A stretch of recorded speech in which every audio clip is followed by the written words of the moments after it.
our spirit? What is it? Where does it go? Are we able to see them using our mind's eye? If so, just what can spirit teach us? Welcome to School Through Spirit. Host DeEtte Ranae is a certified psychic medium and master teacher of psychic and mediumship development through LWISSD. DeEtte was born knowing spirit and now is here to help you better understand the spirit world. And now your host, DeEtte Ranae.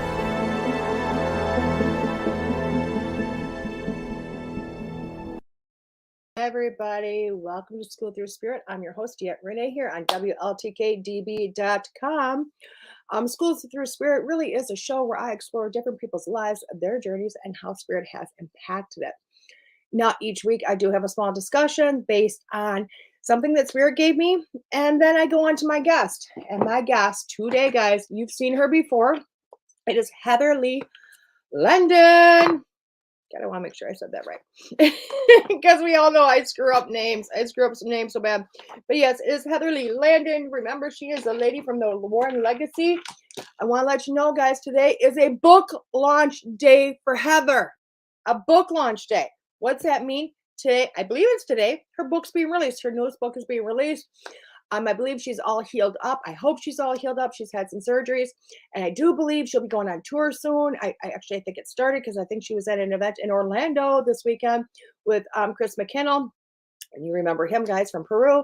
So good morning, everybody. I'm seeing Facebook users. Oh, I hate that it doesn't give me who you are. So hello, and hey, good morning to both of you. I'm just repeating your comments so you know.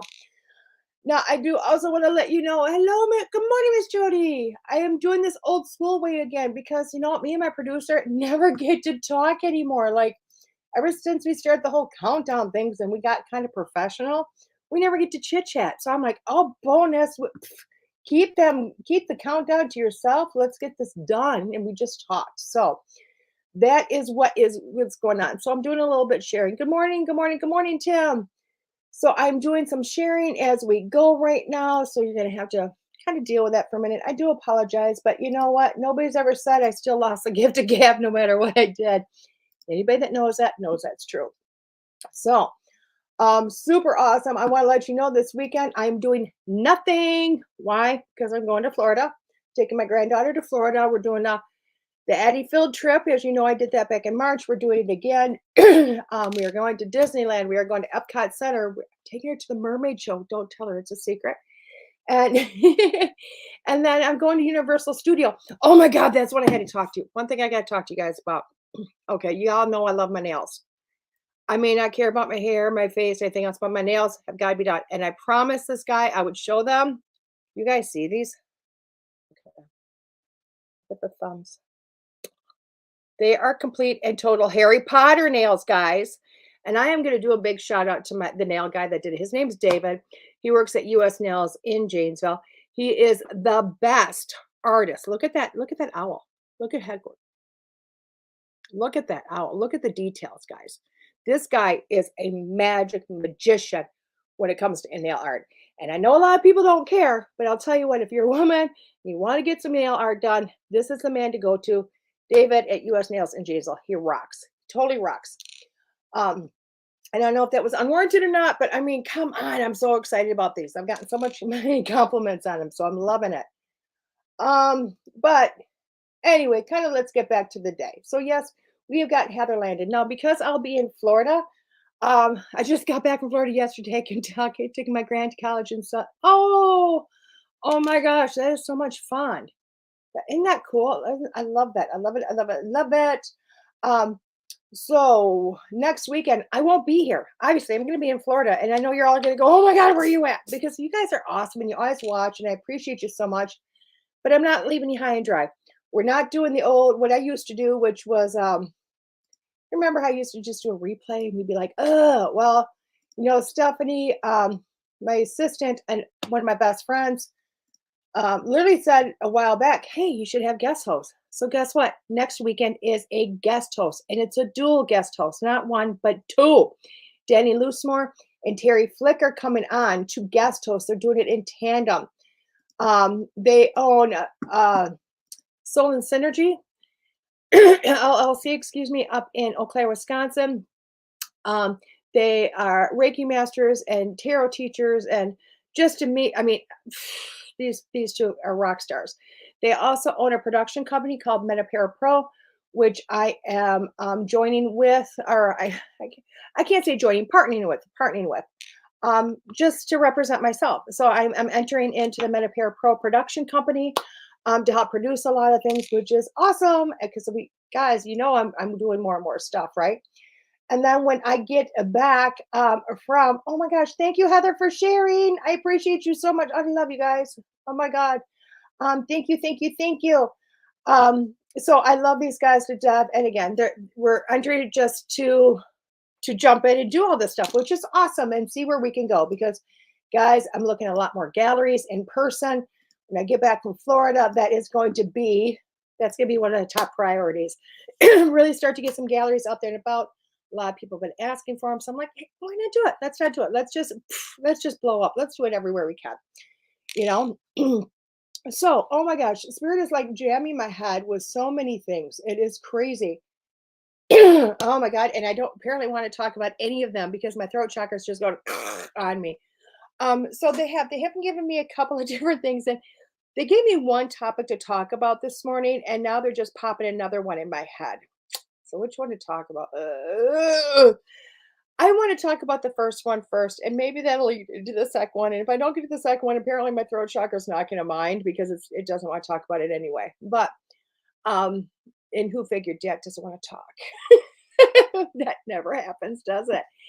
So, let's talk about one of the biggest questions. I taught a class yesterday to clear the the chakra. LOL. Ghost. I love that. Oh my God. I hate the fact that Facebook only ever puts Facebook user on here. What page are you guys commenting on so I can go and get it up here so I can see who's commenting? This is driving me batty. Um, so, oh, it's driving me batty just because I can't see it all. It's driving me batty. Oh my God. Give me a sec. I gotta see if I can figure out where your names are because this whole hide it from the host thing is not a fair game to play. So I gotta see. I gotta see where if I can find where they're at. Maybe you're on here. Nope. I don't know. Maybe it's gonna be hide and seek on me all day long. Who knows? So let's talk about this one, the first subject. And I will tell you what, I taught a class yesterday. And oh my God, you guys know I don't get rich teaching, just so you know, guys. I do not get rich teaching. But and I mean it doesn't matter. I'm coming from face. Thank you, Jody. Jody. You and Tim are the only two names I can see, which is crazy. Um, those are watchers from the group. Thank you, darling. Thank you. That helps me. Um, because I'm like, oh, thank you, Todd. So basically, I taught a class and I love teaching. It's a huge passion for me. I mean, I'll tell you what, if you were just gonna tell me 10 years ago I was gonna be a teacher, I'd have flipped two birds at you, but there's no way in hell. I hate it. Um, and things of that nature. Okay. Notification from Todd is how I joined. Okay, perfect. Oh, I love it. Thank you. Thank you. Thank you. Thank you. I'm glad to see that. I know Facebook's got some new privacy thing, which is cool for privacy aspects, but you know what? It takes all names off of everything, which really sucks. So if you want me to know who you are, guys, even though I can kind of guess sometimes, you're just going to put your, like a little dash in your name and you only your first name. I know most of you. Um, so anyway, you know, to change my story into like being a teacher is huge. Good morning, Miss Holly. Being a teacher is huge. I love it. It's really amazing. Hey, thank you, Terry. Glad to see you. And what I have found is this. One of the biggest questions I have, and and it just blows me away because what happens is I'll teach all day. I will give so much information, and I mean, if you've ever gone to my beginners class, whether online or in person, it's a ton of information. And if it's in person, I mean, I am talking until I'm hoarse. I mean, even me at the end of the day is like, I'm done. This mouth is going to, and not anymore, which is almost unheard of and almost an impossibility to shut my mouth up. But the one question I get at the very end, and it always happens, is, but how do I trust? How do I learn to trust? And I'm like, God, that is probably literally the best question ever, ever. How do I learn to trust? Hey, Kevin, good morning. And I'm going to tell you, it doesn't matter if you're psychic, if you're a medium, if you're a Reiki teacher, if you're a banker, if you're a teacher, if you're whatever, it doesn't matter. That is the question of the day. Okay. Because when you first start to do stuff, trust is literally the biggest obstacle we have. Okay. And it is in any line of work, any line of work. And I don't care if you went to school for, 30 years, even a doctor that has gone through everything, his residency, he's finally on his own. I will tell you that first week or maybe 2 weeks, it's all going to be about trust because he doesn't have somebody to back him anymore. He doesn't have somebody over his shoulder, double checking his work. He's on his own. Okay. And he's got to trust that with all the information he's giving the right information back. He's giving the right diagnosis. In banking, their first week on the job, are you not terrified you're going to lose half the till? Or you're going to give short people money or or take too much money? I mean, whatever it is. Or you know, you're not trusting that you may not get robbed if you work at a gas station. All of these things happen in the first line of work, no matter what it is, trust is the issue. It really is. Now, I am going to tell you, there's no difference in being a psychic and a medium versus any of those jobs. There really isn't. The big difference is, though, because I will honestly tell you, the big difference is one, you do all the time. The other one, you only go to 9 to 5. Okay. You only go to 9 to 5. The difference in that is the 9 to 5 job, you're going to get feedback all the time. And the other, you're not. Okay. Are you following me, guys? So in the psychic world, and we're just going to go psychic world, okay? Or if talking with your guides, psychic world, getting information, trusting the information, all of that aspect, okay? These are things we do 24/7. And you don't have to be a psychic to do it because remember, guys, everybody's a psychic. Everybody. You were all born with this. You may not put the hashtag psychic over your name like I do. You may not be able to do it on demand like I can, but it doesn't mean you don't do it. It doesn't mean the information doesn't come in. It doesn't mean that you are not speaking with your guides on a regular basis. Good morning, Deidre. Happy Monday. Oh my God, I haven't seen you on here forever. I love it. Welcome back. It doesn't mean that doesn't. I mean, it's always there. It's always there. Okay, always. And I will tell you that all the time. And how I'm going to explain this, how this is going to make sense for the people going, what the hell are you talking about? No, I'm not psychic. Yeah, you are. Okay? Because how many of you, the phone is ringing and you knew who it was without a different phone tone or announcing the name? You just knew it was mom, or you knew it was your brother, or you knew it was your husband, whatever. How many people have known that? How many people, and this is a raise your hand challenge, guys. So, how many people have been on their way home from work, always take the same way, and you're in your mind, you heard take a right. You just went loop and mindlessly followed the right. Raise your hand if you've had that happen. How many of you have literally had absolutely no issues with just knowing answers out of nowhere, just knowing information, and you're like, you don't know how you know it, you just know it. And you think about it and you're like, God, did I hear that someplace? Did somebody tell me? And no, that's none of it. Raise your hand if that's happened to you. These are all things. These are all psychic type abilities. And I'm going to tell you they're abilities because these are your God-given senses. These are your abilities, and we get those to navigate. We have those to navigate through life. So you're doing this all the time, guys. The difference is you don't have somebody giving you feedback going, hey, good job, you did it. Why? Because we're on our own. We're on our own. So that's the biggest question I get at the end of the day when I get done teaching is, how do I trust? I'm going to tell you, your only feedback you're going to get, especially in the beginning, is your own feedback. So I want you to carry, if you're really OCD, you can get one of them little pocket wallets or notes on your phone, or if you're a little bit more trusting of your memory, wait until you get home to a journal. And every time, throughout the day, note, I heard take a right, I took a right. Note that, you know what? I seen an argument that was going to happen with, a fellow employee before it happened. You may not have done things to change the argument, but you seen it beforehand. You just knew it was going to happen. Make the note of it. Okay. It's making those notes, making that conscious note into your mind saying, this is happening and I was correct. This was happening and it was correct. This is happening. This is correct. It is that mental note. It's that mental feedback to yourself on a regular basis. Now, I'm going to tell you, you're going to have a lot of times, especially once you start to pay attention and you start to notice it, where you're going to hear take the right and you don't take the right. And you're in a traffic jam for 2 hours. And you're going to go, "Ugh, I should have listened. I should have trusted what I was getting." Okay. And that's where you're going to start going, wait a second. So you're going to get all the I was right. This information was flowing in and I was accepting and going with it. And then you're getting to get that I wasn't trusting it. And that's actually going to help curtail you to actually learning how to trust more and learning how to go with the information. And then what happens? And this is when the beauty happens. This is when and I haven't quite gotten there yet because I'm freaking stubborn. I'm really stubborn. And I'm going to another challenge. If you're stubborn, raise your hand because if you're like me, you like to argue with them. Okay. So once you get to the point where you're trusting and you're listening and you're paying attention, if you realize these people on the other side are really on your team to make life a lot easier, and you argue with them and you say, I'm not taking that right because it's going to take me an extra 10 minutes out of my life and I don't want to waste that time. And I can trust my luck and I'm going to get through whatever's up here you're trying, and you're still stuck in that traffic and you're going, I knew I should have listened.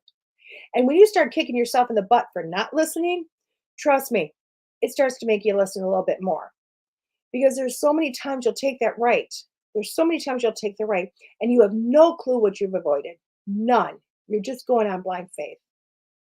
And that's what really gets you, because all those times you take the right and you blind faith and you don't know what you missed.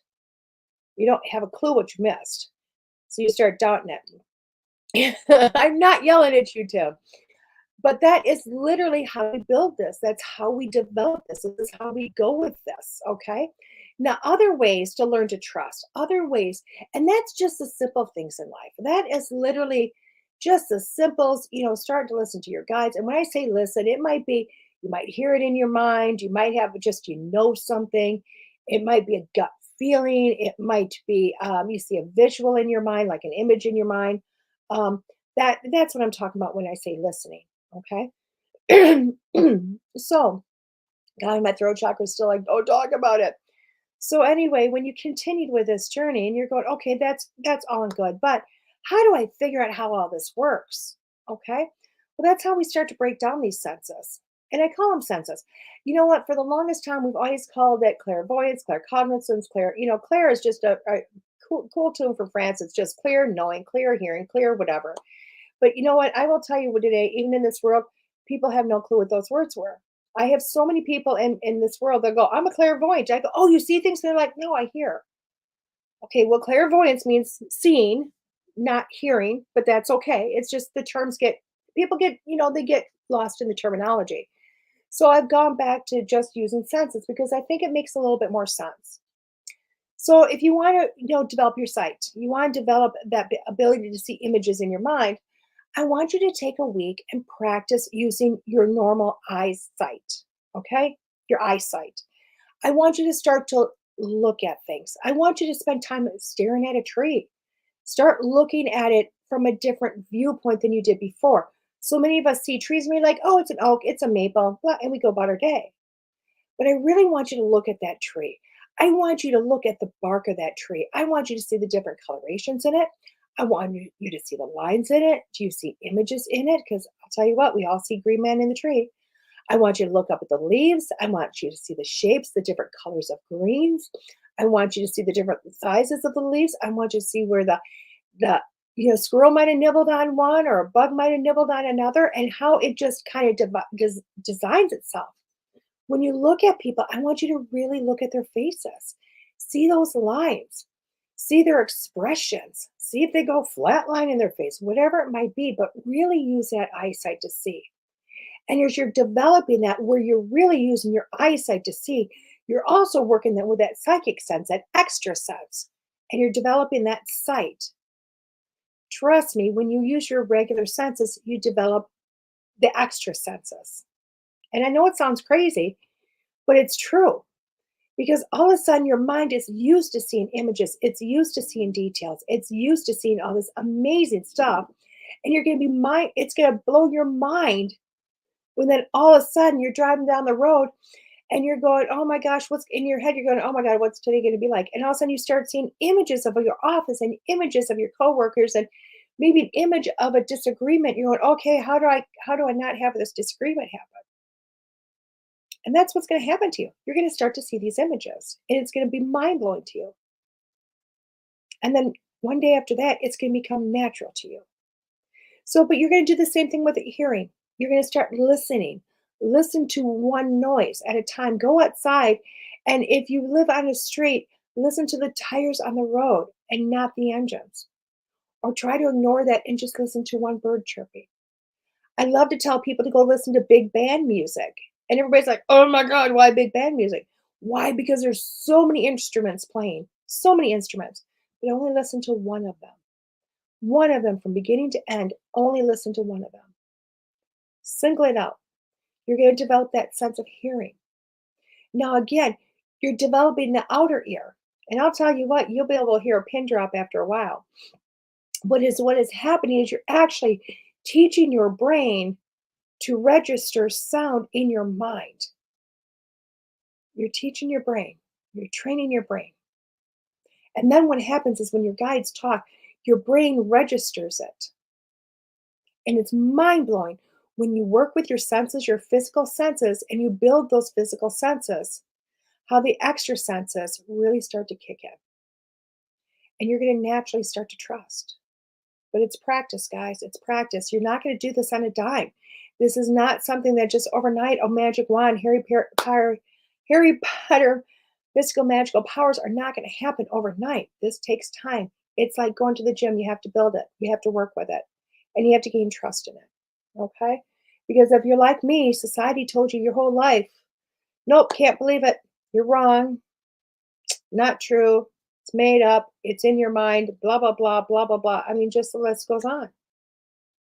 So we have to retrain ourselves, don't we? Retrain ourselves to trust ourselves. So, okay. So with that being said, I hope you enjoyed that. I'll hold the other topic in for a couple of weeks. Anyway, in a few minutes, I'm going to come back and you're going to have Heather on with me. This is DeEtte Ranae at School Through Spirit with WLTK-DB.com. See you in a few.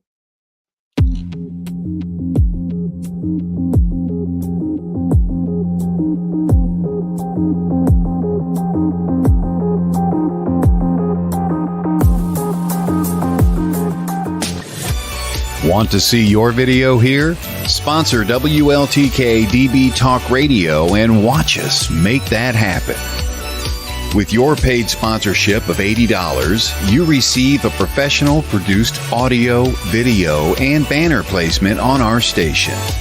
Not only does your sponsorship air during our live shows, but also replayed on our podcast and heard by hundreds of like-minded people. Visit WLTK-DB.com to get started and find out just how hard we work to get you noticed. The station mobile app is finally here and ready for you to download free. With the app, you can listen to past shows, view upcoming live shows, read our blog, and even shop. Get yours today at the App Store and Google Play under WLTK-DB Talk Radio. Stay connected and informed. WLTK-DB Talk Radio mobile app. It's yours. Go get it.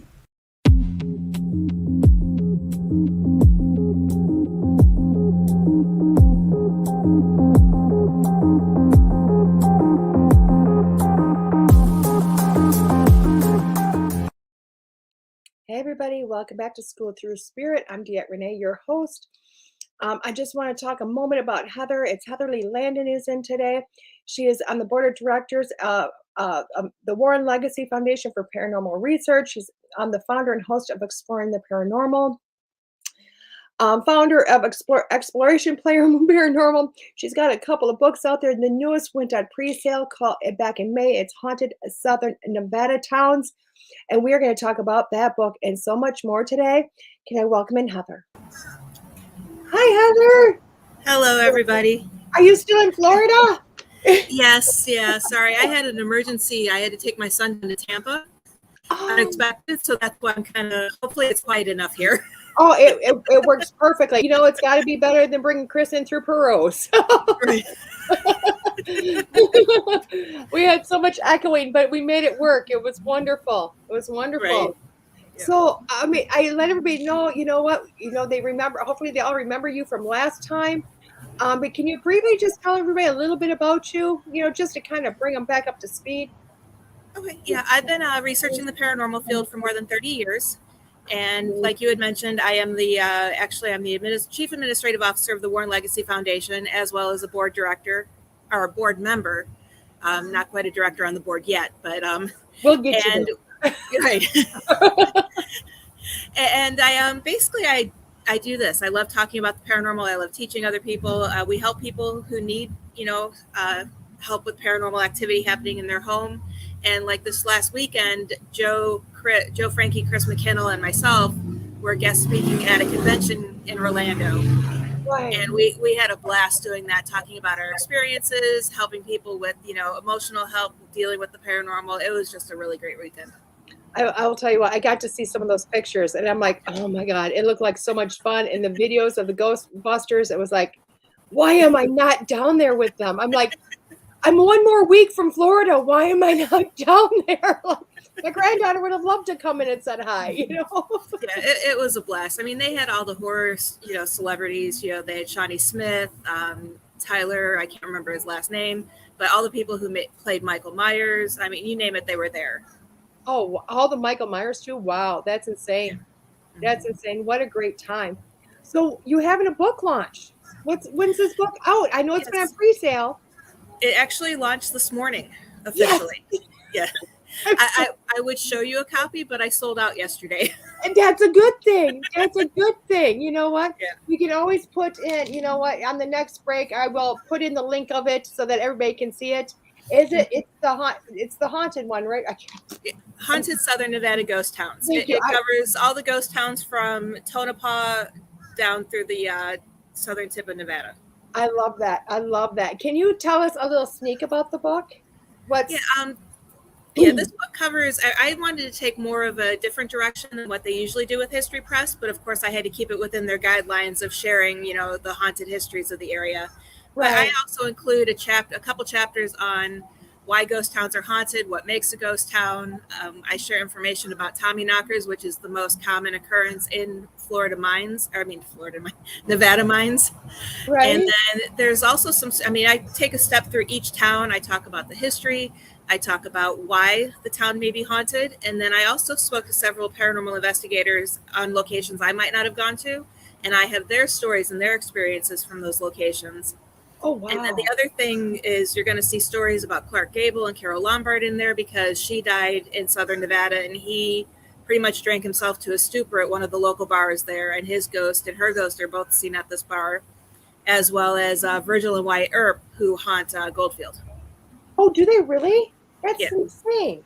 Yeah, Virgil Earp actually was the deputy sheriff there just before he died, and he died in Goldfield. Oh, wow. Now, how do you get the idea for these books? How do we get the idea for that? Yeah, that one actually came around. We filmed Real Haunts Ghost Towns. Okay. And the producer took us all through Southern Nevada. We went to Gold Point, Goldfield, Nelson, Nevada. He had us do investigations. He had us talk about the paranormal claims in these areas. And I had already done all the notes. And I was like, you know what? I'm just going to send my notes to History Press and see what they think. And they loved it. And that's how I got that book. Oh, that is so cool. That is so cool. I'm sorry, I'm not ignoring you. I'm literally going all the way through Amazon to get the book, to get it back on this link. I'm like, I'm going to do it. The lady who normally does all this for me went and did her own paranormal investigation last night. So she is up and moving, but I'm not going to ask her to do anything more than that at this point. Yep. I'm barely moving after this weekend. Right. The book, guys, is in the chat. I know you'll see it under my name. It's a bunch of letters, whatever, but it is showing up, the Haunted Southern Nevada Ghost Hunts book. So there's a link for it to the Amazon link, but it wasn't pre-ordered, but it looks like you can get it now, like in your hands, which is awesome. And I know we talked about doing this show today so we could do it as a pre-launch. So I'm so excited. I love doing launches for books. I can't even tell you. I've done a few for Llewellyn now, for you. I have another lady doing one for out of Australia in a few months or next month. So I love it. I love being that first to say, here it is. Got to get this, you know. I love this. So where are you going? Are you all healed up now? Are you all healed and ready for tour? Well, actually, things all kind of got messed up because the Friday before my knee surgery, I went in for the pre-op test, and I tested positive for COVID. Oh no! So they had to cancel the whole surgery, and now we're trying to find time to put it back on the schedule without it interfering, because I'm supposed to be in Virginia Beach in September for an event. I'm supposed to be in New York in October, and then the official book tour in Vegas is supposed to hit off in the spring. So we got to find time in there to. Yeah. Oh my gosh. So what event are you doing in October? Just out of curiosity, because of the month. The Dark Waters Paracon. Are you? I was thinking about going. I was thinking about it. I don't know if I'm going to go or not. I was accepted in, but I'm still thinking, I don't know. Well, a member of our foundation is actually the one organizing it and running it. Oh, and beautiful. It's myself, Joe Frankie, and then Dr. Father Kenneth. Oh, beautiful. We'll all be there representing the foundation and speaking on behalf of all the members. Oh, that's beautiful. I love that. And it seems like it too, because I know a lot of the people are, well, I won't say a lot, a few of them they're going, and they're all just amazing people and representatives of different parts of the community, so I'm super excited, and stuff. I'm still kind of toying with it. You know what I mean? Like, you might see me. I'm not sure. You know what I mean? So who knows? So I might surprise hug and you'll be like, do I know you? Like, who are you? And that was the weirdest thing this weekend. I'm like, my book is in Nevada, so I didn't think anything of it here in Florida because the event was in Orlando. And people were coming up to me being, oh my God, I saw your name on the list. I had to come say hi. And it's like, okay. There you go. It shocked me. Wow. Well, I don't know why. Because it's funny. Because after our first show with you, I cannot believe how many people said, oh my God, I worked with her in Vegas. And I'm like, when was she in Vegas? But they're all talking about, I'm like, well, there you go. Right. Heather's like a rock star. You know? Yeah, we lived there for almost 7 years. Wow. So. That's incredible. I mean, could you imagine, did you ever think we're this just interested in something that said Boo was going to take you on this journey? No, I did all the behind the scenes work and just kind of did it for me. I wanted to find answers for myself. And then about 4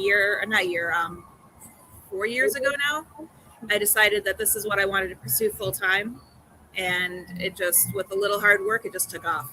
That's incredible. I love that. I love the fact that you've been able to do this, in such a natural way, just so and how you represent it. It just adds to the delight of it. Don't worry about that. Have we told you about the episode I did in Florida with the snake? Your sirens are nothing. I sat there staring at a black snake for 45 minutes going, oh, don't bite me, don't bite me, don't bite me. Oh, you're good. Well, I already know when I talk to somebody in Florida, something's going to show up, and you could be in your house and behind a fortress, and something's still going to happen with a Florida call. That's why when I'm in Florida this next week, instead of I was going to go remote and do my show from Disney or something like that, really cool. And I went, no, a black snake will show up. Just have somebody host it for you. It's going to be safer. I love it. So, what else do you have? I mean, what is your interest with paranormal events? You know what I mean? Or the event scene itself. Does that make sense to you? Like all the different paracons, and because I know some people are like, oh my God, I love them. It's a great time to really kind of meet different people and whatnot versus, oh my God, they're a pain in the butt. Does that make sense? Right. No, I've always loved events. I used to do craft shows. Okay. years ago, and growing up with my mom, we did craft shows and all of that stuff. So the events, I just enjoy it, you know, because you get to meet new people. This weekend was the first time I actually met Chris McKinnell in face to face. Oh my So God. because he's been out of the country ever since I got to know him, and you know, and Joe Frankie, and it was like we had always known each other. You know, it was just one big family reunion. We even went to dinner afterwards, and we had a blast. Oh You my know, gosh. yeah, and it's also more about just getting our stories out there, letting people know we're there to help, and also to give people a new perspective on how to do paranormal investigations. I mean, no offense to the shows, you know, they're there for entertainment and they're there to get, you know, just at least get people interested in the field. Right. But that's not reality, Yeah. you know. So we're there to, you know, kind of give it reality. And you know, I can really appreciate that quite a bit. I can appreciate that because and I'm not going to speak about the show. I mean, everybody kind of knows one, but there's a new show that's out there, and I have a lot of respect for the people having the show because they come at it very authentically. They come with it with the reality of it, and they tell you right off the bat, we're not going for the booze, we're not going for the dramatics, we're not going for the hoopla, you know what I mean? Right. And I've seen them create one amazing show, and now I'm watching another one be created, and I'm like, wow, I can't believe you were able to do it. I can't believe the networks let you do it twice. Right. You know what I mean? They want, I mean, even the documentary that we filmed, it was one of those things where they needed to add entertainment value in there. Yeah. And there were some things I might not have done and I might not have approved of. But of course, when you sign up to do these shows and these documentaries, you sign over all your, you know, rights, and they film you, they put what they want in there. Right. You know, like one example is I was using dowsing rods. We were getting no responses on the dowsing rods at all. But there's a scene in the show where you can see the dowsing rods moving, and you can see my thumbs are clearly moving them. Right. But that was because they said, hey, you know, can you show us how dowsing rods work? You know, so I demonstrated it, but there's no, it's not anything that can be taken out of context. It was just during a series of music where they had clips of us throughout the whole thing. So it didn't say that it was, you know, misleading, you know, hey, this is the response we got. But I had so many people reach out to me, oh, you faked evidence, you da-da-da-da. And it's like, no, if you watch the show, I didn't, but they had to put something entertaining in there. And that's really, it's kind of sad because that's not what it's about. You know, it really is. I mean, I've gone into a few places, you know, on my own, and I'll tell you what, I've been terrified going, oh my God, why am I here? But other parts of the building, it's like, oh, this isn't so bad, you know? Mm-hmm. So, and I'm learning because right now I'm learning, you know, I wanted to learn more about paranormal investigation. I wanted to learn it, like actually learn about it, just not be a person going in with a fool with some equipment going, I don't know what the hell I'm doing, you know? So I'm actually doing some classes now on it just to get more educated. And they're telling me, I mean, the biggest thing is not to have fear. And, you know, because once you have fear, you get a story and you run with the story and you go down a rabbit hole and you're lost, and you get the boo effect. You get the Hollywood effect. Yeah. And that's what we're, our biggest lesson that we want to teach people is that there's really nothing to fear. Mm-hmm. The biggest fear comes from you enhancing the activity because you're afraid. Okay. Yeah. Oh, I like that aspect. I like that aspect. Now, I'm going to ask you the same question I asked most paranormal people. Have you found the devil yet, or are you still looking? No. He doesn't want to mess with me. No. I keep asking. I'm waiting for somebody go, yes, I finally met him. Like, and then I want, do you have coffee, tea? I mean, it's like, where does it go? You know, where does it go from there? Because that's what you hear about with paranormal. You hear about so many people want to say, oh my God, demons, or, you know, the big bad wolf, or, you know, whatever it might be, you know, or you hear about, oh my God, I went in there and oh my God, this was aggressive. And I've gone to the place going, no, it's not, you know, I don't know where you were sitting with that, but you know. Yeah, especially with being with the Warren Legacy Foundation, we get people who come to us immediately saying, you know, I have a demon in my house, I have X, Y, and Z. And it's like, well, if you had a demon in your home, first of all, you wouldn't be saying I have a demon in my home, because that demon would be doing everything it could to get you not to get help. You know, so it's one of those things where it's interesting. I know we have several cases that come close to it, but since I've been in the foundation, we haven't really dealt with anything that we've labeled demonic yet. Right. Well, even Chris, when I interviewed him, he had stated in his vast career, which I think it's probably longer than yours because he was kind of born into this, but he said he's had like 5 or 6 cases of possession, and the whole time he's like, right. This stuff is not as evident or in your face as people like to believe. Yeah. You Yeah. know? And you get a lot of, I mean, the Facebook groups don't help either, because there's a lot of, hey, someone will post a photo. Do you get anything off of this photo? And you'll have 100 people saying, oh, it's a demon, get out, get out, get out. And you look at the photo and it's like, it's a bug, the famous orb photos. I love that. I love that. And orbs do exist, but the chances of catching them on film are very rare. Right.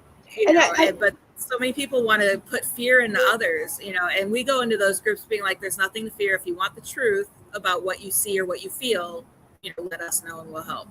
Right. And I love how you said that, because I love the fact that people have Ring cameras now. You know what I mean? They have Ring cameras, and and I have a friend, God bless her, and I don't know what it is, but it literally is for 3 or 4 nights at 3 o'clock in the morning. It was one orb that would come through, same time every day. You know what I mean? So, and I think for 2 of the nights it came in from the same direction, and crossed it. And the next night it came in from a different direction. I went, that's a pretty smart mosquito if that's what that is. You know what I mean? It's got to watch. But who am I to say it's not?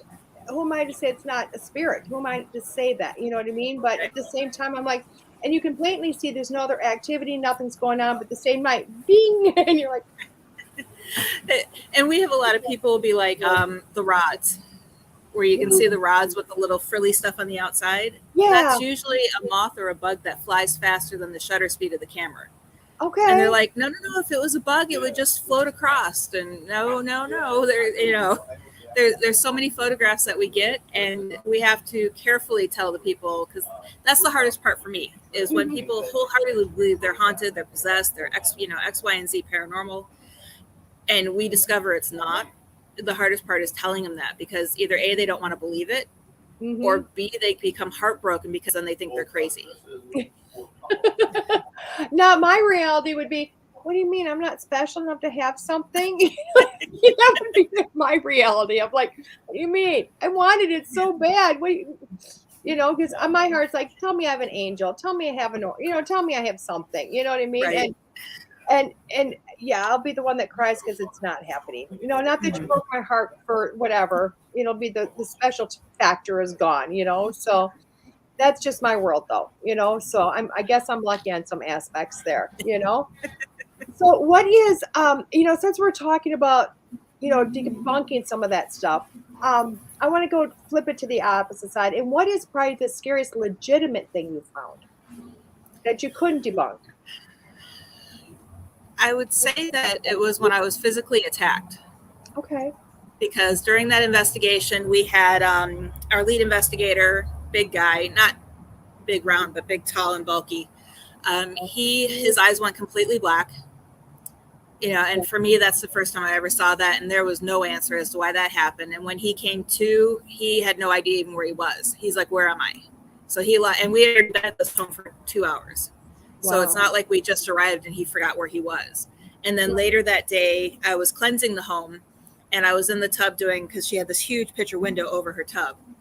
And I was putting some cascarilla and some sea salt along there, cleansing it, and something came through and just swept my feet out from underneath me, threw me up in the air, and I landed in the tub. And I even got up and I tried seeing if I could make myself fall, because I was like, well, maybe I fell, and nothing. So, then here I am in the bathroom screaming, that's not nice. You can't do that.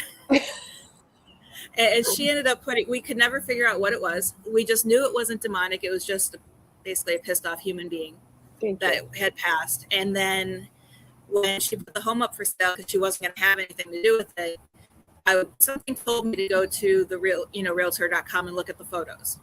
Right. And in one of the photos of her bedroom or her spare room, it was taking a photo of the computer screen, showing the room and everything. And you could see in the reflection of the computer screen, 2 people standing on the other side of the room, the outline of 2 people.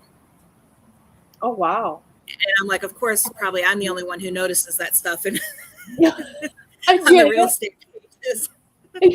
But it just, that one we could never explain, and we couldn't go back because she sold the home. Oh, wow. Probably for good reason. Probably, she's probably like, I want out of here. I've had enough. And you can't blame the woman for that, Yep. You know, I love that. I love that. But even in that aspect, it wasn't like, I mean, you could have definitely been hurt, obviously, you know, definitely could have been hurt, but, and thank God you weren't, you know, but, you know, you hear about that, you know, I mean, you do hear about people being scratched and things of that nature. Have you ever come across anything like that or no? No, I mean, I've been touched. I know other people have been touched and, you know, just kind of like shoved a little bit, but that was the first case that I ever had that I was physically like, I came off my feet. That would be It, crazy. yeah, that was the first time I've ever had anything like that again, you know, and I really haven't had anything like that except for the psychic attack that I had when investigating a mine up in Goldfield. Well, let's talk about that Yeah. because I'm It interested was, now. Now we you're were in my world. we were investigating the Florence mine, which we were at the time. I think we're still the only team, and that's just because we were filming not filming a documentary. We were filming a pilot for an A&E TV series, Okay. but COVID hit, and of course that got shelved. But we're trying to revive it. But there was an area of the mine that was collapsed. And there was a part we had to actually crawl to get to it. And everyone else in the team's like, well, we'll stand here where we can stand. And I'm like, well, I want to crawl back there. Something was calling me to crawl back there. And for me, it felt like days, hours.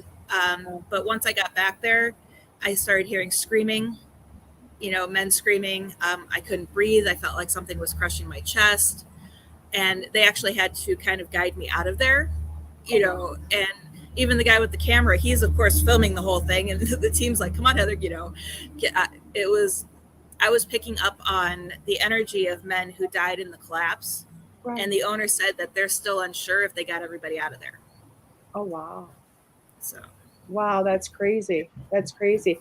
Now, do you consider yourself psychic? And I put that quote over just because everybody's psychic, everybody Right. is. You're born with it. But a person that has developed those abilities or more so? No, I consider myself more of an empath. Okay. And that's more something that I've just recently labeled myself with, because I never really put two and two together. Like I would suffer, we'd go to Disney and I would just start crying for no reason. Okay. We'd be at a graduation ceremony and I would start crying, and just, I'm a sponge essentially. And I'm picking up on everyone else's emotions that I thought it was social anxiety. Oh. But the more I learn about it, I'm picking up on everyone else's emotions and it's affecting me. So, but I can hear and see spirits, but as far as, mediumship or any type of communicating back and forth, I don't have that, but that's probably just because I haven't developed it or focused on it. I was going to say, when you just said I can hear or see spirits, but I'm not a medium, I'm like, that's the definition of being a medium, Heather. You're just not going to go down that avenue, and that's fine. Nope. You know what I mean? Yeah. I think it probably helps you, though, because a lot of, like with my journey of learning, and I like it because I'm learning from a medium about paranormal investigation. So because I'm a medium, I'm learning to like all the bells and bobs and everything you guys use. And I want to talk about some of that stuff, but, I'm learning from that aspect, which really has taught me a lot, the difference between a residual energy versus, or a haunted energy versus an actual intelligent being that's there. And there's such a difference, and people don't realize that. Can you talk a little bit about that?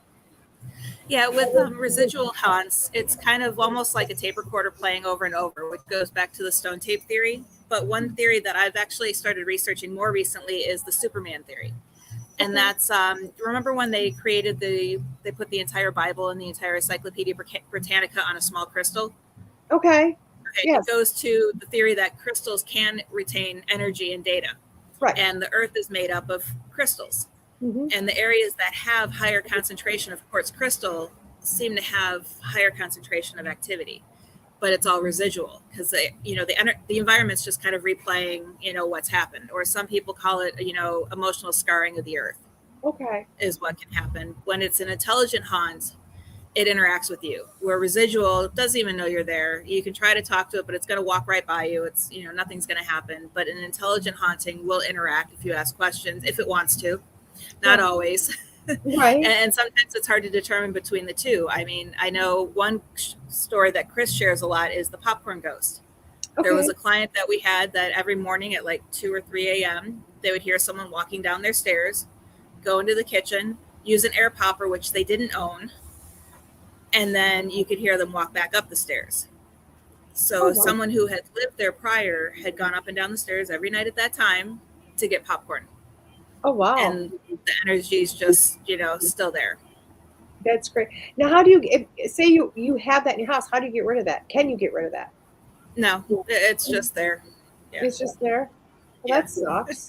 I want to smell popcorn at 2 o'clock in the morning all the time. I mean, it's a bad time to get a craving. I know. I mean, like, be setting a diffuser off. Like, no, not this time, Yeah. So now, is one to be a little bit more, does one feel more fearful than the other then? Or do they kind of feel the same to you? They feel the same to me. I'm really not afraid. Okay. The only thing that I don't look forward to is like if you walk around a corner and there's someone standing there that shouldn't be standing there, it's that startle effect, like, whoa, Right. Or you look in a mirror and there's someone standing behind you and they're not, there's not supposed to be someone there. It's mostly the startle effect. But as far as, there was only one time that I don't really want to say scared, but I knew I had to get myself out of there. And I'm not a big fan of tech, but I like the all non-tech tools and everything like that. But we were just practicing. We had a location that we did practice investigations, and someone on our team had an obelisk. And I was, very skeptical about the obelisk because it's pre-log data. Who knows, even though they say there's no GPS in there, who knows if they put GPS in it for it to start spitting out words wherever you're located at. Right. And I'm like, let me play around with it. And I'm walking and I'm watching it. Nothing's happening. It's silent. And I turned a corner and I didn't even realize I had turned a corner, and the rest of the team was down the hallway in another room because they had stopped because they were getting interaction with a REM pod. Okay. And I didn't realize they had stopped. And all of a sudden I turned this corner, and on the obelisk is death, demon, sacrifice, and devil all popped up like instantly. Oh, wow. And I'm like, still not knowing I'm alone. Right. I'm like, well, who are you going to sacrifice? And they were like, you came up on it. And I felt a finger run down from the back of my neck to my lower back. And I turn around to say, hey, did you guys see that? Is there anyone standing behind me? And I'm alone in this room. Wow. I'm like, I'm done. And I scurried back to the rest of the team. I think I might have not even gone back to the team. I was in the morning for breakfast, Palm Street Denny's, guys. 10 a.m. because I know you need sleep. That would have scared me, I think, a little bit, Yeah. But I do know they have the apps for your phone, and I don't know if it's working on the same premises, but I know I put the app on my phone a few times and I'm going, yep, that's gibberish, but yet I had somebody else I know put the app on the phone, ask questions, and it actually told her of a shooting that was going to happen right down the road from her at a casino. And she went, yeah, whatever, blah, blah, blah. Well, later on that night, it actually happened. The shooting actually happened, and all the details of it. So it was like, and that was a beforehand thing, not an afterhand thing, So yeah. I downloaded the same app and got nothing. Yeah. I don't even take my phone on an investigation with me just because, the EMFs and the radio frequencies and everything from the phone can interfere. Okay. So I just turn it off and leave it in the car. So how does that interfere? Honestly, you know what I mean? Because it's the same, you hear that so often that now people say, well, you can put it on airplane mode and it won't do it. Or how does it, is it kind of like the microwave effect or? Pretty much. And it's even putting on airplane mode, it's still emitting energy. Okay. So if you have a K2 meter or you're using, an Eddy Plus, if you get too close to that with your phone, it'll still pick up on that energy from the phone. Oh. And same thing with, you need, watches. It can pick up on, certain smart watches or, anything with electrical components in it. It can be picked up by some of the technology that's, used. Okay. Even walkie-talkies. If you use a walkie-talkie on an investigation, it can trigger, the REM pods, all of that stuff. Oh, wow. So that really makes you, if you're going to go in very, very authentic, it really makes you kind of be almost alone in a sense, if you think about it, because if you have a walkie or something, you feel like you still have somebody there with you, but if you're going in alone and no communicative devices, I can see where the fear factor would really kind of kick in. I can really see And that. I know we have members like on some of our teams in the Warren Foundation. They'll actually, when they do residential hauntings, of course, they'll take a reading of the entire house to see where the hot spots are for electricity. But they'll also ask the homeowner if they have permission to turn the power off to the house, like just cut the power at the circuit breaker. Oh, okay. Because then they know that there's less of a chance of something interfering. Okay. I like that aspect. Now, do you find that water is a conduit for like intelligence or for activity? It is, because water basically is, it's a conductor. It can, electricity, and that's all communicating what spirits is some type of, metaphysical electrical component of, because we still don't know exactly what our conscious is made of. Mm-hmm. And being that we can interact through electronics, anything that can conduct, copper, which is why, you use copper or brass dowsing rods. Right. To get that communication. Oh, I didn't realize that was the reason for that. Mm-hmm. So, yeah. Because I was actually paying attention. Oh my God, they all are like copper, or you know what I mean, a metal or copper. I was like, why is that? Is it just smoother running? I mean, what's the reason for it? So thank you for that. Right. I was like, I'm one of those. You just give it to me. I'm like, it works. So I ask a question to myself, So, right. That's why me interviewing is probably not the most logical person to be a great, a host, because I'm just like, I'll accept what you have to say without even asking a question, So, which I love. So what other tools other than dowsing rods do you use? I got laughed at about this weekend, but I use fidget spinners. Really? Yeah, I wish I had one with me, but I have, I ordered a whole bunch of fidget spinners that actually light up. You can push buttons on them, and they're all different colors. And if you lay them out and you demonstrate, this is how they work, because if they're set on a flat surface, they'll freely spin, and they're really easy to move. So, the spirits can manipulate that real easy. Right. And with the lights, you can see them in the dark. You can, capture them. And I put them in a hallway with the camera on them so you can see. But they can also be like, you can use them like, if your answer is this, spin the red one. If your answer is this, spin the blue one. Oh, okay. Yeah. So that way, because if you ask yes or no questions, who's to say that they just don't want to answer you? Yeah. Well, that's true. Or if you give them two options, if you get a response, chances are that's an intelligent response because they're actually spinning which one you want them to spin. And I've even said, hey, can you do me a favor to see if you're really here? Can you spin the yellow one? Okay. I like that. Now, do you find with your basis of questioning them, do you find that the softer you are with your communication, the more respectful you are, you get more of a response? Most of the time.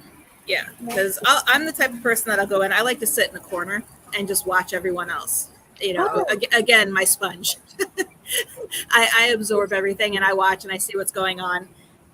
But when I do start an EVP session, I'll introduce myself, introduce my team members, and then I'll be like, I'll let them know, hey, if you have any questions for us, we're going to record for 5 minutes. We'll play it back, and we'll, if you have a question for us, we'll answer you back.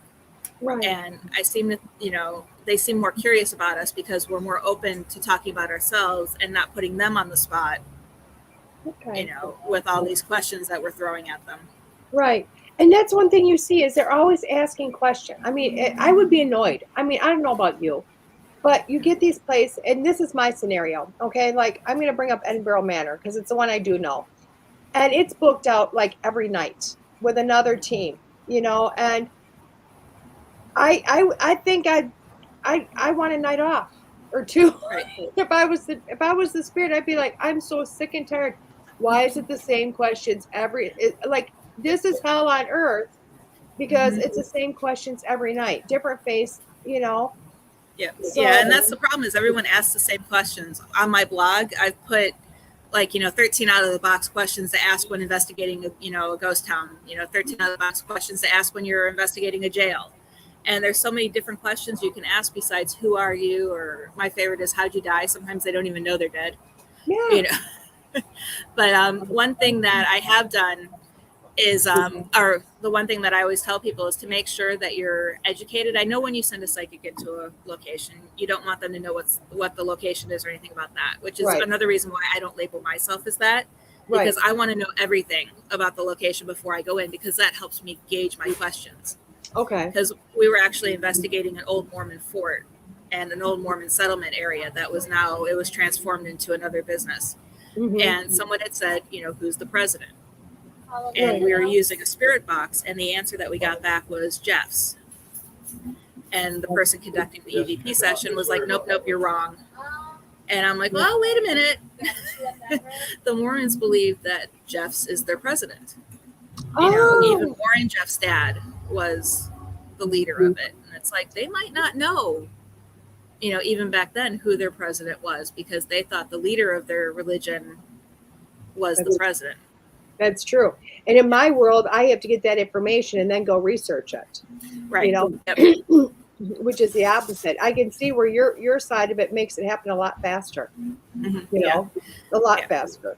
Mm-hmm. So, yep. And we still bring psychics in and do the different, stuff like that. But on my end, I like the research. I want to know what we're getting into. I want to know, who we're talking to or who we could possibly talk to. Yeah. Oh, and I like that. I do like that. But I mean, I am the person who wants to go in and not know anything.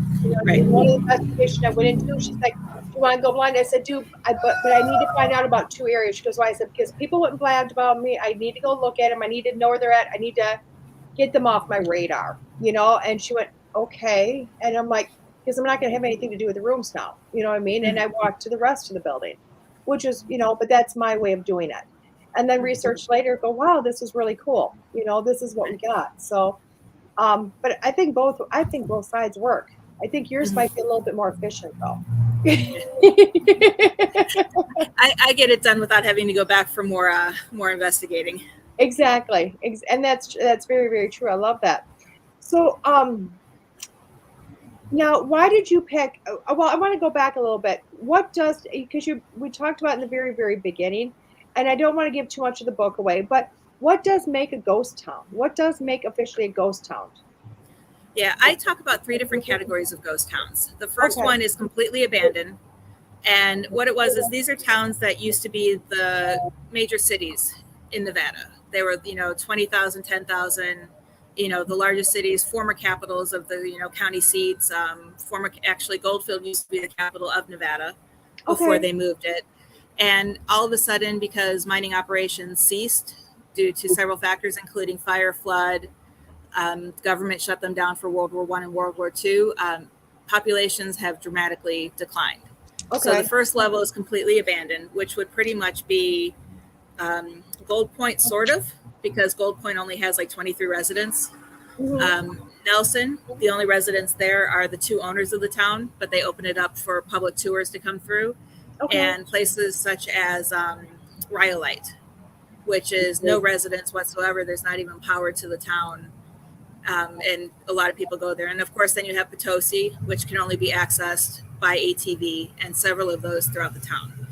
Then you have a working ghost town, which has anywhere from 100 to 200, maybe, anything less than 500 residents. And these residents work and live in the town. So it's still there, but it's not the 20, 30,000 people who lived there back in the late 1800s, early 1900s. And then you have, I call it, nearing or almost a ghost town. And those are places such as Boulder City. These towns were huge, especially with all the construction workers working on the Hoover Dam. But now, because the Hoover Dam construction is done, it still has a decent population. But that's only because it's, 30, 35 minutes from the Las Vegas Strip. Okay. And I think if that town wasn't near the Las Vegas Strip, nobody would be there. Oh, wow. Yeah. Wow.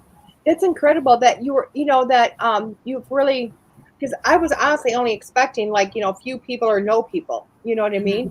But I like how you classify that, that really gives you a lot of good direction to, to see what it was. And I think history is a big part of that, because where I live, close to me, they consider it the most haunted town in Wisconsin. And I'm like, but there's people that live there. I don't get, you know what I mean? It's like, but they're like, you can walk the streets and they're there. And I'm like, well, when you look at the history of it, though, there's a lot of past history there that is, it's not what it used to be, if that makes sense. So I'm like, that makes sense now why it would be considered a ghost town on some level. Or and Nevada has more than 600 ghost towns. Wow. Well, I guess I can understand that considering you had what gold rushes, you had Nevada had a lot going on at some. I Yeah, mean, in the old West, that was a killer place to be. I mean, California was not the place to be, you know. right. So Yeah. that does make sense, you know. Now, do you find yourself wanting to go back to Nevada for anything, or do you think you have explored it all? Yes and no. I got a little bit of everything. I mean, I've investigated, of course, the ghost towns, residentials, locations on the strip, Mhm. a couple of the casinos and the hotels, and it's just after being there for so long, it wasn't what it was cracked up to be. So we were kind of glad to get back home. Oh, well, there you go. So is Yeah, Florida home to you, or is someplace else home to you? no, Florida's home to us. That's what I thought it was home to. Is there a lot to explore in Florida? I There mean, is, there is. there's nothing abandoned there. Everybody shows up. You know what I mean? It's Well, not like you don't have one of room the to books, move in Florida. It's like, oops, there's another one. one of the books that I'm working on, I've have confirmation of there's 267 ghost towns in Florida. Oh wow. So I'm working on right now. I've signed the contract. I'm finishing up my Vegas books, Legends, Lore, and Ghosts of the Vegas Valley, which is going to include a whole bunch of mob stories related to the hauntings in Vegas. And then Florida lighthouses. Both are set to come out. I'm finishing them up at the end of this year. Both are set to come out next fall. And they're hoping that I have enough time to also write haunted Nevada mines, Right. where it just focus on the different mines and the caves and everything through Nevada. And then they want me to do haunted Florida ghost towns. Oh wow. That'd be really cool. You know, I got an idea for you just because I'm the when you said the gangster thing. Not that long ago, I went on an investigation, and I actually sat there and I laughed because it's one of Al Capone's old hangouts, and of course in the Illinois area, he has a lot of them. I mean, there's a lot, and you know what I mean. And that man, there's a reason why he was as successful as he was, you know, because if he wasn't there, he was up north in the northwoods of Wisconsin, you know. Right. But it was so funny because we went into this establishment, and they always take him into the basement because that's where all the activity is. Well, me being the medium, being able to talk, you know, we got like a REM pod going off, and you know, all the tools are like hanging out with us. They got some downstairs, but when I was upstairs, he was talking to me the whole time. He's talking to me, and he's making the buzzes and everything. And they're downstairs going, "This has never happened." There's always activity. And upstairs, the group I was with, they're like, "We got nothing but bells and whistles." And it's because the guy we were joking and laughing, but it wasn't Al Capone. It was one of the flunkies. You know what I mean? One of the men. But it was really kind of interesting because, you know, I have gone to a few Al Capone's places because, you know, I'm a huge, but I am a buff when it comes to that type of stuff. But anyway, I was interested. It was cool to see that it wasn't Al Capone. It was some of the men that have decided to stick back, you know? So I thought that was pretty cool, you know? Yeah, So, no, it's interesting. We were actually investigating a location. Of course, the one thing with Nevada is a lot of places on the strip don't want to be known as being haunted. So we had to sign non-disclosures because they were afraid that it would affect their tourism. Oh, really? And one location we investigated was a well-known hangout for the mob back in the day. And we actually had a spirit box session that guided us to a section of, the downstairs room. And it was, and all of a sudden we got body floor. Wow. And when we did our research afterwards, it was known that they buried a lot of their victims in the floor and that they're still there. Wow. So that was kind of interesting to learn after that's one of those things where I wish I had known during. Right. Because I could have done more with it. And then also there, I mean, I had my butt touched and I was like, who just grabbed my butt? And we got a me as an EVP.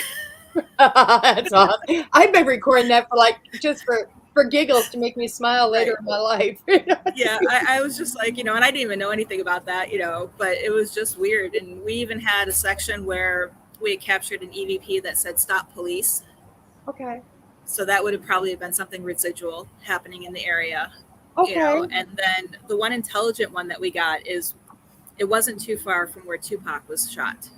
Oh. And someone had said, because it was the group we were with, and we had some employees of this location with us. And one of the employees said, wouldn't it be cool if Tupac is actually here with us while we're working? And we got an EVP that said, I'm right here. Very cool. Now I'm wondering if it's because he crossed over, if he just came back to hang with you, or what's going on. You know what I mean? Yeah.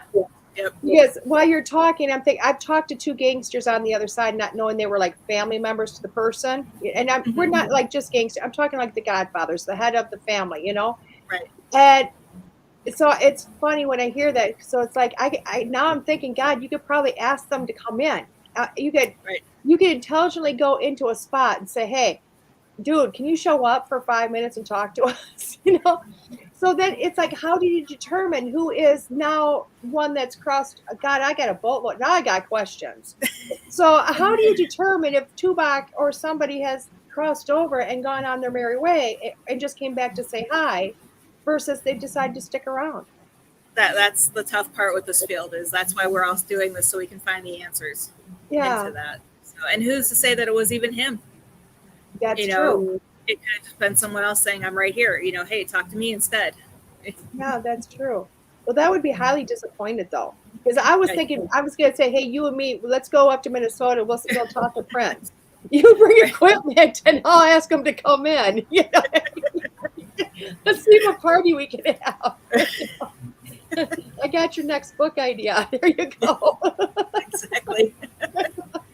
That'd be awesome. That would be awesome. I love it. So now you said you got one book finished and you have another one that you're going to be bringing out, huh? Yeah, that's the Legends. I'm actually finishing it up right now. Legends, Lore, and Ghosts of the Vegas Valley. Okay. And so then when do you think that will be ready for at least pre-order? Because I know they take forever. Probably again next May. Because History Press likes to release their haunted books around Halloween. So they start releasing anytime between early August to mid-October. Okay. Well, that makes sense. So then is the next book for the year after then, or are you going to try to? Yeah, it'll be for next year. Yeah. Okay. Yeah, 2023 for both. Actually, for both of them, and hopefully for 2 more. It all depends on how fast I can get them out. Oh my gosh. You're amazing. Because I'll tell you what, Spirit's been telling me for like years to write one book. I actually had to go get hypnotized to find out why I won't write the book. You know? And you're just belting them out like no other, you know? I'm going to have to come and get direction from you. Like, how do you just sit down and do it, you know? So now it takes a lot of energy to get me to sit down and write because I do that as my day job. Okay. So I'm a freelance writer during the day, and I do ghost writing for people's blogs and all of that stuff. So when it comes time to write my own book, I'm like, do I have to? I've been writing all day. Wow, that's incredible. That's incredible. So it's like you're really a multifaceted woman all over the place, which is amazing. I try to be. Which is amazing. I love that. Maybe I'll have to hire you to write my book. I'll give you the notes. You do it. I'll just talk to a recorder. You figure out the rest. That's what I'm doing with Chris's books. Are you? So we get on a Skype call and I hit record and he just talks. Oh, that's beautiful. And he can talk. He can talk more than I can. I love it. He was like, you don't know. I mean, he was just like, he sent me a message afterwards going, I am so sorry I didn't stop talking. I'm like, no, thank God you did, because every time I talk, it echoed really bad. So you were perfect. But whenever we host the Warren Files, I'll be like, I'm going to talk first because I know Chris is going to take over. And I even did that on our panels this week. And I'm like, okay, here's what I have to say about this topic. And I'm like, and Chris looked at me. I said, I'm talking first. Right. And then he talked the rest of the time. I love that. That is too cool. That is completely awesome. I love that. He recognizes it and we all joke about it. Us people with big mouth, we just have to. At some point you have to look in the mirror and just go, I got a mouth. That's it. Mm-hmm. It's my strong point. It's my strong point. So outside of Florida, is there any other place you're going to investigate? The Johns Pass area. It's in Madeira Beach. It's an old pirate hangout. And it's this gorgeous little boardwalk, and there's a lot of haunted locations. If you take any of the boat tours along the St. Augustine Bay or the Tampa Bay area and all of that, there's a lot of haunted places that you can see from the river. And so I'm hoping to turn that into my next book.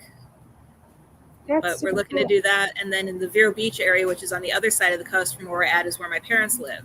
Okay. And a friend of mine, he runs the Florida Bureau of Paranormal Investigations and also a tour company out there for ghost tours. And I'm going to be hopefully working with them on some of their investigations and events. I love that. That's amazing. I love that. Just because there's so much. And I'm thinking, okay, I'm going to have you send me a list of different places because yeah, this week I'm busy, but I'm going back to Florida a couple more times between now and January. And I'm thinking I can sneak something in. I can sneak something small in, you know. Now, is it true that I've heard that you're going to have a radio show? Oh, who told you that? I seem to be telling you welcome to the family so many times lately, because it's like you're welcome to this family, welcome to the agency family, you know, over and over. I'm like, Heather. Right. Well, it's funny. This one, you know, with the radio was intentional because, you know, I've been wanting to do this for a while, and I saw that, you know, they were accepting new shows. So I'm like, okay, I'm going to jump on that one. But with the agency, we had been talking. And then when I was looking, actually, I finally, you know, I should have researched before I talked to him about it, but I researched after who he represents. Right. And I'm like, oh, I know her. I know him. I know her. You posted it. I'm like, welcome. And you're like, no way. I keep saying, welcome, Heather. I'm like, well, someday we're going to have to meet just to say we're good friends at some point, you know. I'll tell we'll you have what. to co-host a show live on, you know, live at a location. Oh, that would be so cool, wouldn't it? I will tell you what, that would be so amazing. And if I do decide to definitely come over to Dark Waters, we'll just have to do it. You know, we'll just we'll just have to do it. Say, Todd, guess what? And he'll be like, bet. But he will tell you no snakes, no snakes. Right. Because Heather be like, I'm not scared. I'm like, good, because I'm gone.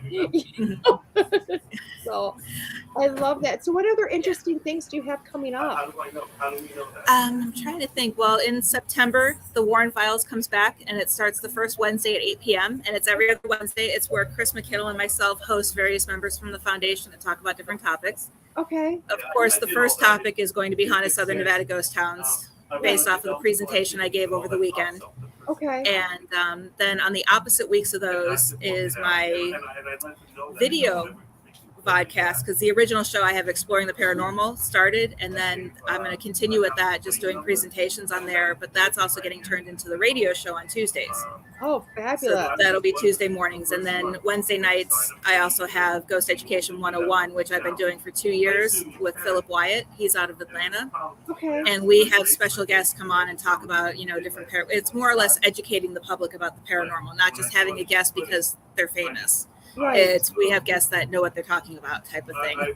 That's awesome. So, yeah. And then I'm teaching a class with Truckee Community College. It's a virtual class on Haunted Southern Nevada Ghost Towns as well. And that's coming out in September.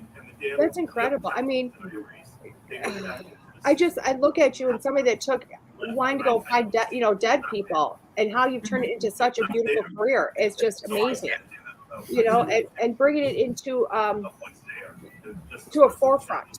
You know, you know, like I was talking this last week, because in my world, everybody's talking about the awakenings happening. There's no awakenings, honey. We've all been doing this forever. We're just more aware of it, you know? Right. But you are making people more aware, because it always has been there. You know, it's always been there. Yeah, and we just have more access to it now because of TV shows. You know, when I first started, I had to go to the library and check out stacks of books. You know, we didn't have, you know, we had Ed and Lorraine Warren, you know, books by Hans Holzer, and, you know, all of the, but it wasn't anything that we could just Google search real quick and have an answer, or turn on Discovery Channel and have it right, you know, staring at us. Right. I mean, that's incredible that you've been able to kind of pick that up and move forward with it a little bit more. So, you know, don't worry. He's, you know, he can't figure out you're talking. We're good. In my world, everything's for a reason. Okay. That's all there is to it. You know? That's what it is, you know? So by chance, do you have, with all your shows and all your activities, do you have any like movie type deals coming or potentially coming? Well, like I had said, we had the pilot that the sizzle reel is what they called it. We kind of got shelved because they really didn't actually the show is airing, but they took it a different path than what, you know, the paranormal path is, what our segment was. Right. And he's still working on trying to get that picked up, which, you know, hopefully he can. That would be great. I know with the Warren Legacy Foundation, we're working on a couple different things. I know there's a dramatic series, which is going to be 100% fake, but loosely based on Chris's life. Okay. And I've read the script for the pilot on that one, and yeah. I love it. 100% fake, but loosely.